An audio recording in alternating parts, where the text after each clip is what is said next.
unscheduled public comment. Same rules apply, but you are limited to 3 minutes. Up first is Regan Benson with no topic given.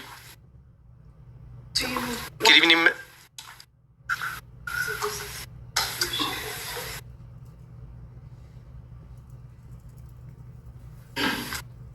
Good evening, Ms. Benson. Good evening, Council. Regan Benson, Helping Hands for Dignity Coalition. I'm speaking on behalf of my official capacity tonight as executive director for a nonprofit that does direct street outreach with the homeless. But the caveat this evening is, Mr. Lewis, I'm very appreciative of the response you offered up today via email, and I know all of council was copied on that, and I responded again on that. And this document that you're getting right now is an addendum to the document that I served the city on Friday, asking for the release of that body cam footage. Mr. Ward, thank you for putting in a council request on the question of why 3 hours of body cam footage would cost a citizen $600 to see. Your cops do a wonderful job over here in Englewood. Let's see what they're doing. You guys have a very serious problem brewing with this release of body cam. And to add insult to injury, I went back over to the PD today to do another request for body cam footage and was told, oh, no, go away. You got to email somebody now. You guys have got to get a grip on this police department running a completely inept and inefficient records department. You're going to get sued. Bless you. Please, council, start asking some serious questions. So I do expect that body cam footage to be released of that very serious incident that EPD is now claiming an officer was assaulted. You certainly need the public's help in finding this individual. Release that body cam footage. There's no more ongoing investigation. In my official capacity tonight, I have a friend. His name is Robert. Robert lives homeless in Englewood. He's been cited for your behavior standards contract today by Englewood PD, and he's been banned from every park in Englewood for 45 days for smoking a cigarette. Sean, it's not okay. You wrote that. And you are empowering these cops to go out and act like tyrannical fools. And they're getting caught on camera doing it, and they're looking very stupid. And this is why we don't want to see that body cam footage. You are not going to criminalize and harass people out of homelessness, Englewood. Get a grip. Thank you. Thank you, Ms. Spencer, for your time. Member Wright has a question for you. Yes, ma'am. When was Mr. Robert banned from? This morning. Okay. City manager or city attorney, do we have a point of order? This time for questions. So just questions for now, and then we can ask for additional information after response. Oh, okay.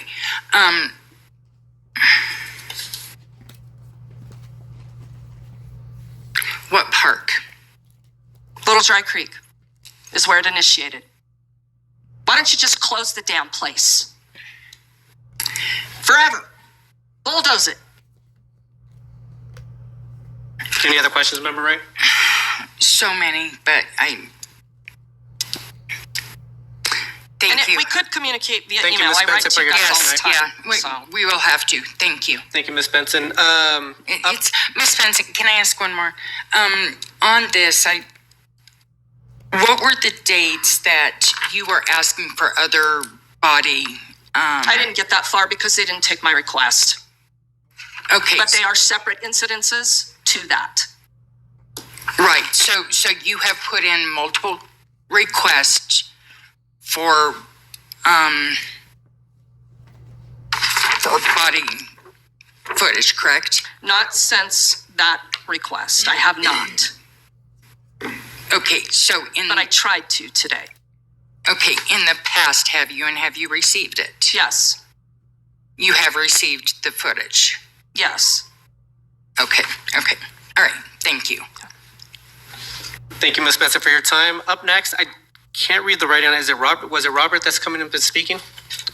Mr. Robert, if you want to come up and if you could just state your name and your address or cross streets. My name is Robert Stocker. Stoddard, okay. I didn't find that I would be homeless at this point in time. I had some health issues. I have cancer. I had a heart attack and a stroke in the same month. So it led me to where I am today. But I didn't think that me organizing my stuff to take an inventory of what's been missing, what I have, and that's like IDs and wallets and stuff like that. That's all I was doing. And every cop that I have been come in contact with has said, Mr. Stocker, you are, very honorable. We have never have any problems with you. And I portrayed myself that way. I didn't expect to be banned from a park just because I was organizing my stuff. I think it's ludicrous. And then to put note on that, he says that I mentioned that, wow, you having police involvement, I have things that I'm trying to do so I can get out of homelessness, as in getting a job. And I said, wow, if I have police contact, that omits me from the job I'm going for. And he said, oh, well. That didn't make any sense to me. I thought they were here to protect and serve. I'm flabbergasted. Now, I clean up the park. I know that some homeless people, they're just ruthless. I understand that. I know we have a problem with that, but I'm not one of them. I clean up. I often, because I have nowhere to go, because every single building has no trespassing and no loitering. I can't go to the bathroom except for King Supers, and except I have 2 outhouses across the street from here, from the police station, and it's just, I think that we should be able to go to the bathroom. Talk about public urination. We don't have a choice. We really don't. Every single restaurant I go into, sorry, we have no public restrooms. Sorry, no, can't go in here. The other day, I had a friend loan me some money so I could get some pair of gloves. I went into the Army Surplus store, and they said, you're not welcome here. Now, I've been just on the other side of Denver. I grew up there. And for them to tell me that, I felt horrified. So I had to have my friend come in and then pay for it. But I went in with him, and they didn't have a problem with that person. I just don't get it. Mr. Stocker, your 3 minutes are up. Thank you very much for coming and speaking. No, hold on one second. Just seeing if there's any questions for members of council. Seeing no questions, thank you for your time tonight, Mr. Stocker. And that concludes unscheduled public comments. Member Ward, when you are ready, you can give a response. Thank you, Mayor. First of all, I want to thank everyone who came and spoke tonight. It is much easier to process what you say when your approach is gentle. At least for me, it is. Mr. Cordova, I appreciate your comments on the various policies around the city. It is something that we have tasked staff and our city attorney with monitoring. It sounds like there have been some adjustments made. I, for one, even as a staunch supporter of the First Amendment, I think there are some ramifications to some of the things that you're suggesting. The one that Councilmember or Mayor Pro Tem Anderson commented on is the one that strikes me the most definitively. Public viewing of pornography in a place where people who are not at the age required to view pornography are present. is disturbing to me as a member of this council, and strikes me as the type of First Amendment complaint that I would be willing to expend city funds to defend.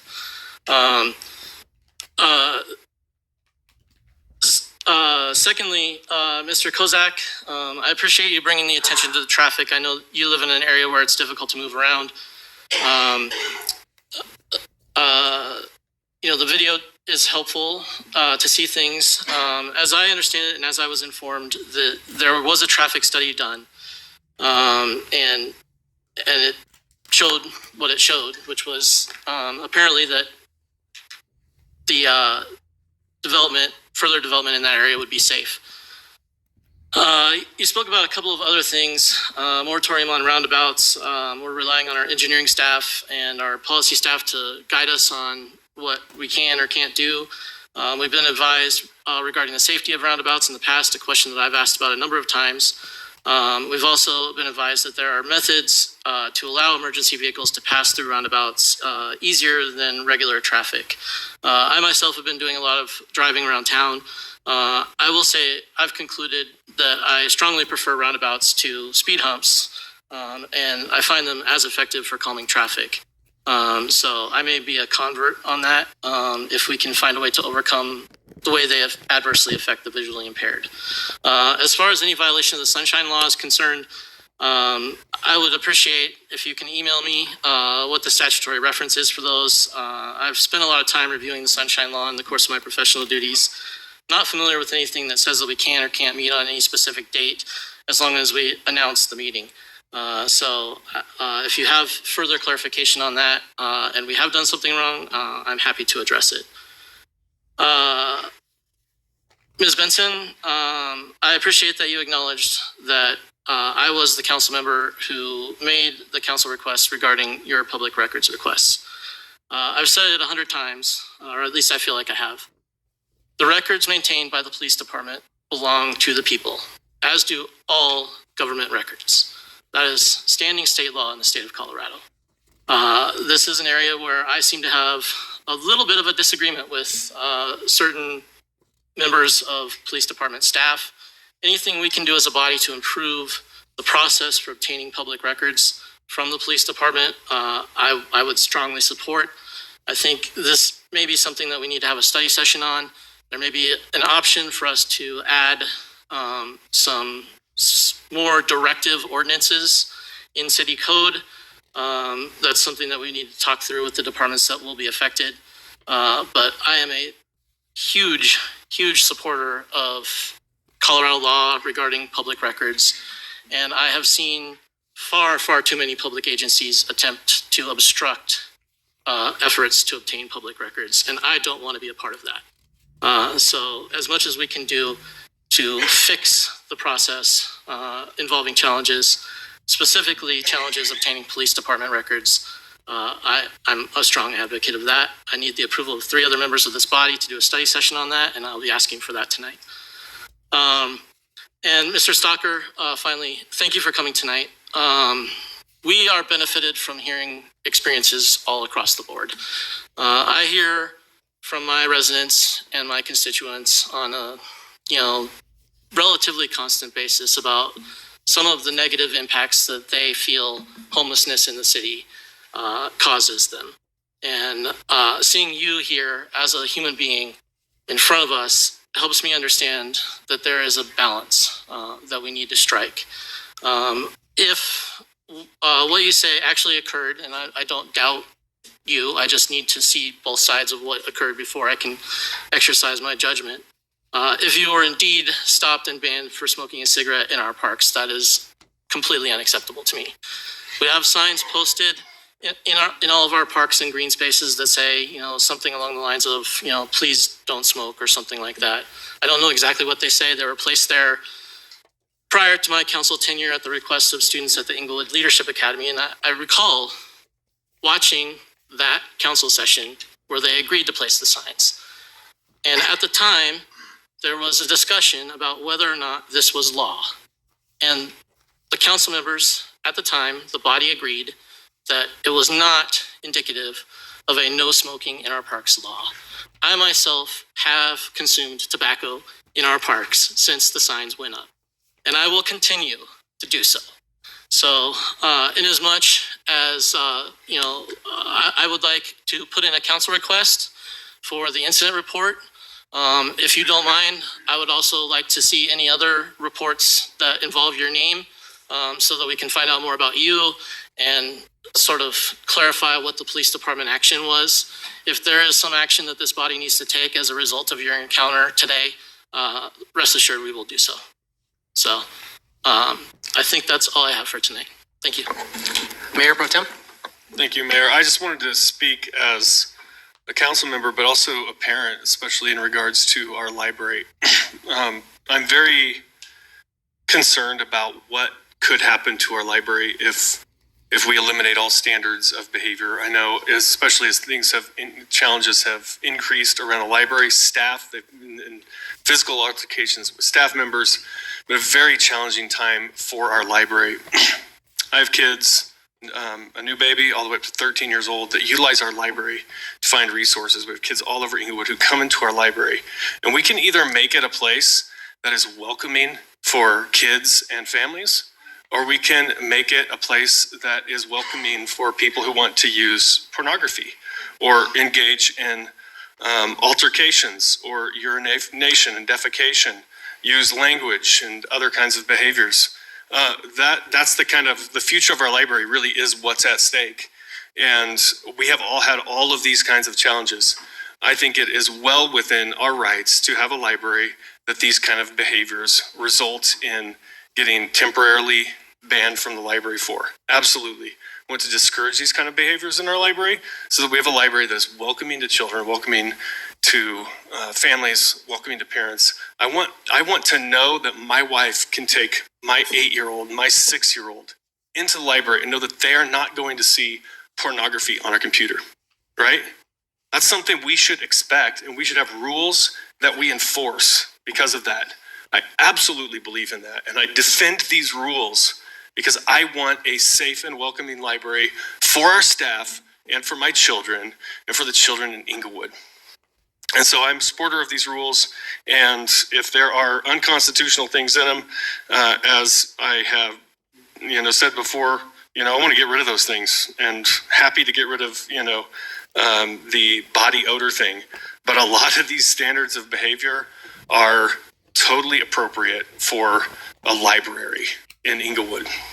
We have a library board right now with a liaison from the school board who owns websites, this is according to an Englewood Herald, that have the word pornography in them. Porn XXX. This is, what's going to happen if we defend the library, set it up? This is a place where we're free to look at pornography, and we have library board members who are supportive of that. I don't know if he's supportive of that or not, but that's the kind of person we have on our library board. We have to stand up for it. If we want to have a library that's welcoming to families, we have to stand up for it. So those are my views on the standards of behavior policy. Thank you. Thank you, Mayor Pro Tem. Any other comments from Mr. Cordova?